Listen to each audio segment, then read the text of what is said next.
작가들의 이름이 헷갈려 기억을 하지 못해도 파스텔로 채워진 발레리나의 명화를 보면 언제 한번 봤던 거네라는 생각이 들죠. 드가에 대해 잘 모른다면 이 그림을 방에 걸어두고 싶을 만큼 아름다운 그림으로 느껴질 텐데요. 드가에 대해 알다 보면 그의 작품들이 조금은 슬프고 어둡게 느껴진답니다. 오늘 저희는 현실의 순간을 표현한 작가 에드가 드가에 대해 알아보는 시간을 가지려 합니다. 에드가 드가라는 이름은 필명으로 본명은 일레르 제르맹 에드가 드가. 드가는 1834년 프랑스 파리의 부유한 은행가의 장남으로 태어났습니다. 처음엔 가업을 계승하기 위해 법률을 공부했지만 화가가 되고 싶었던 드가는 20세가 되던 1855년 미술학교로 들어가 공부했고 유화, 파스텔, 수채화, 목탄화 등 거의 모든 기법에 능했도 합니다. 드가는 미술학교에 다니는 동안 J.A.D. 앵그르의 제자 엘 라모트에게 가르침을 받았고 앵그르로부터도 직접 가르침을 받아 평생토록 고전파의 거장에 대한 경의를 품게 되었습니다. 1856년에는 이탈리아를 여행하면서 르네상스 작품에 심취하게 되고 이 무렵부터 거의 10년간은 화가로서의 본격적인 수업기로 오로지 고전 연구에 힘을 기울였습니다. 1865년 살롱의 오를레앙시의 불행을 출품한 후 자연주의 문학이나 이 만해의 작품에 이끌려 근대 생활을 대상으로 하는 작품을 제작했는데 1874년부터 1886년까지 인삼파전에 7회나 출품 협력하였으나 그 후로는 독자적인 길을 걸었습니다. 그는 파리의 근대적인 생활에서 주제를 찾게 되자 더욱 재능을 발휘하여 정확한 소묘 능력 위에 신선하고 화려한 색채감이 넘치는 근대적 감각을 표현하였습니다.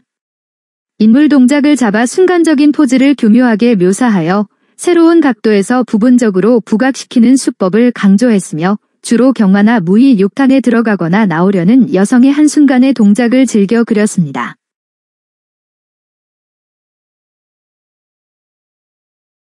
이 그림은 사진처럼 발레 연습 시간에서 볼 수 있는 한순간을 포착해 놓은 것입니다. 발레리나들이 지도 교사의 말을 경청하고 있는 모습이 보이지만 이 그림은 발레 수업보다 교사에게 더 비중을 두었다고 할 수 있습니다. 그림의 구도 자체가 교사를 중심으로 짜여 있기 때문이죠. 자세히 보면 그림을 구성하는 시선이 약간 위에서 아래로 내려다보고 있는데 이런 구성에서 소실점은 마룻바닥에 위치하고 지도 교사가 지팡이로 짚고 있는 곳도 마룻바닥인 것을 볼 수 있습니다. 이 구도는 드가의 현실주의를 읽을 수 있게 구성되어 있습니다. 드가가 화려한 공연 장면을 외면하고 무대 뒤편에서 이루어지는 이런 평범한 현실에 주목한 까닭을 여기에서 찾을 수가 있습니다. 겉으로 보기에 그림은 무작위로 다양한 동작들을 취해서 그려놓은 것처럼 보이지만 배치는 치밀하게 이루어져 있습니다.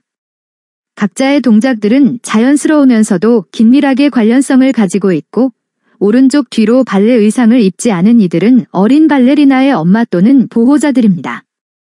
이들은 무도회장에 오는 부유한 남성들에게 자신의 딸을 소개하거나 아니면 그들의 유혹으로부터 딸을 보호하기 위해 수업을 참관하고 있는 것입니다. 공연의 절정을 묘사한 듯한 이 작품에는 무대막 뒤로 보이는 검은 옷을 입은 신사의 모습이 드가 특유의 현실주의를 보여주고 있습니다. 당시 파리 오페라 하우스에 부설되어 있었던 발레 스쿨에는 10대 초반의 소녀들이 등록해서 춤을 배웠는데 이들은 대부분 가난한 노동자 가정 출신이었습니다. 오페라 하우스의 부유한 고객은 이 소녀들을 공연 전후에 따로 만날 수 있었는데 이런 만남은 종종 매춘으로 이어졌다고 합니다. 스타의 소녀는 비현실적인 아름다움을 가진 환상의 대상이지만 곧 검은 옷을 입은 신사가 암시하는 난잡한 현실, 환멸의 세계에 속하게 됩니다. 주인공 외에 그림에 보이는 것이 하나의 밧줄과 수직선, 사선분인 것은 그녀의 위태로움과 외로움, 불안감을 강조하고 있습니다. 이 작품을 비롯해 드가가 그린 여성들은 자연스러운 모습입니다. 고전의 누드는 아름다움을 강조하고 자신을 드러내는 듯한 자세를 취하고 있지만 드가의 누드 속 여인들은 등을 돌리거나 웅크리고 있는 자세 등 남이 볼 때는 잘하지 않는 자세를 보여주고 있습니다. 이는 아름답고 낭만적인 전통적 누드에 등장하는 여성들에 대한 외침이라 할 수 있습니다. 드가는 모델의 결점까지도 가차없이 충실하게 그리려고 노력했기에 드가의 누드는 감각적이지도 매력적이지도 않습니다. 여인이 앉은 나무로 된 의자 앞에 있는 비어있는 노란색의 소파는 누군가가 부재 중임을 암시하는 듯이 그려졌는데 이를 두고 발을 닦는 여인은 손님을 기다리고 있는 매춘부일 것이라 지적하기도 합니다. 이 작품은 1886년 마지막 인상주의 전시회에 출품되었다고 전해지지만 이 작품에 대한 당시의 리뷰나 비평은 남아있지 않습니다. 작품 속 발레리나들의 여러 가지 포즈들은 그의 여러 다른 작품들 속에서도 다시 발견할 수 있습니다. 그 중에서도 특히 오른쪽 구석에서 허리춤에 손을 올리고 있는 발레리나의 모습을 통해 드가는 동시대의 생활의 장면 속에서 발췌한 모티프들을 선택함으로써 새로운 기법을 탐구했을 뿐만 아니라 당시 사회의 혁신적인 면과 순간적인 모습을 재구성하고자 한 것을 알 수 있습니다. 드가는 발레리나를 묘사하기 위하여 전통적인 유화 기법 이외에도 파스텔 기법이나 모노타입 기법도 사용했습니다. 작품의 중앙에 그려진 발레리나의 옆모습은 당시의 집단적인 상상력 안에서 개성이 강하게 드러나고 있을 뿐만 아니라 오페라 극장의 신인 발레리나들을 통해 투영되는 평범한 사회계층에 대한 물리적인 전염에 한층 부응하고 있다고 볼 수 있습니다.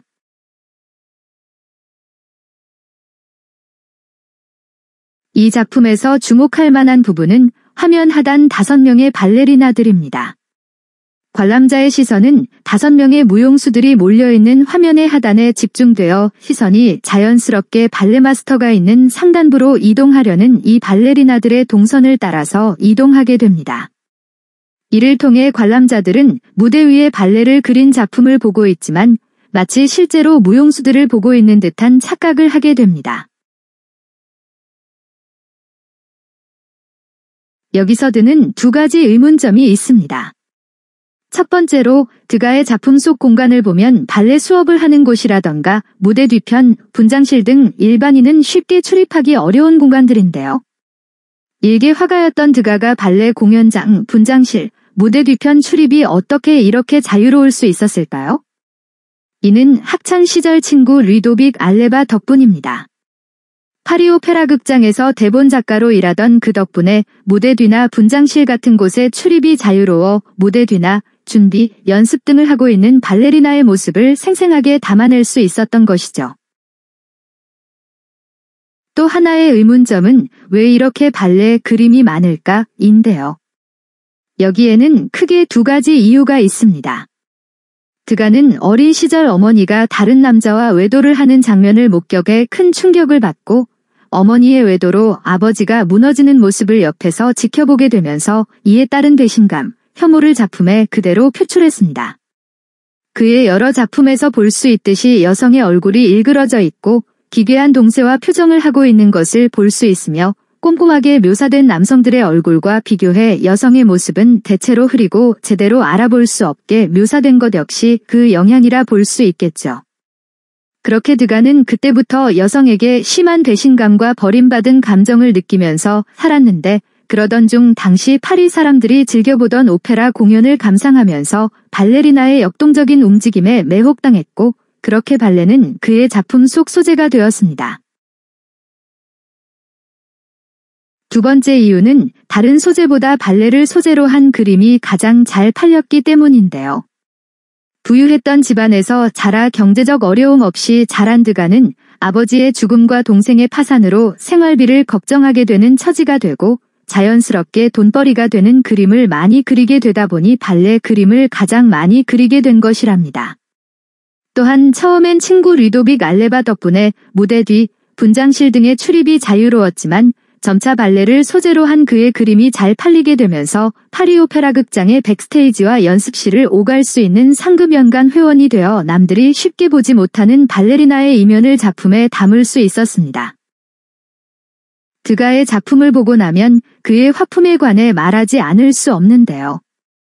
언뜻 보면 인상주의 화풍과 비슷해 인상주의라고 분류하는 사람들도 많지만 딱 잘라 인상주의라고 말하기에는 애매합니다.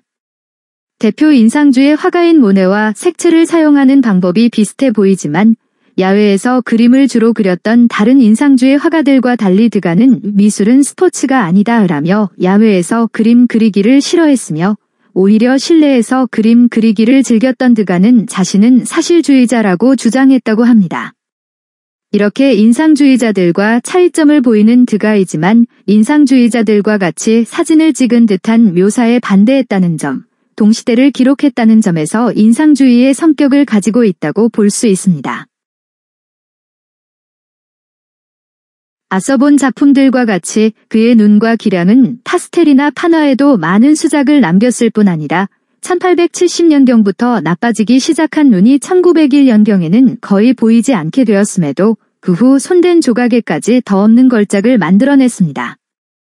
그의 바람대로 알려지지 않은 유명한 사람이 된 맹인 화가 드가는 1912년부터는 전혀 공적인 활동을 하지 않다가 선천적으로 자의식이 강한 성격, 어릴 적 트라우마로 인한 여성혐오증 때문에 평생을 독신으로 보냈습니다. 그의 여성혐오증은 늙어갈수록 심해져 고독한 가운데 파리에서 83년에 생애를 마쳤습니다. 드가의 작품을 보면 더 이상 그가 표현한 여성들은 아름답게만 느껴지지 않는데요. 여러분들이 드가에 대해 전혀 몰랐을 당시 드가의 작품을 보며 느꼈던 것은 여성혐오였나요? 아니면 아름다움이었나요? 비록 드가가 생애 여성을 혐오했지만 그의 작품까지 모두 여성 혐오라고 볼 수는 없습니다. 어쩌면 그가 표현한 작품을 통해 우리는 당시 발레리나의 비참한 현실을 되짚어 볼 수 있었고 19세기의 마지막 30년간 지속된 프랑스 발레의 암흑기를 다시는 반복하지 않아야 한다는 가르침을 얻을 수 있습니다. 생소했지만 나름 재미있는 흥미로웠던 시간이 되셨길 바라며 이상으로 이야기를 마치도록 하겠습니다.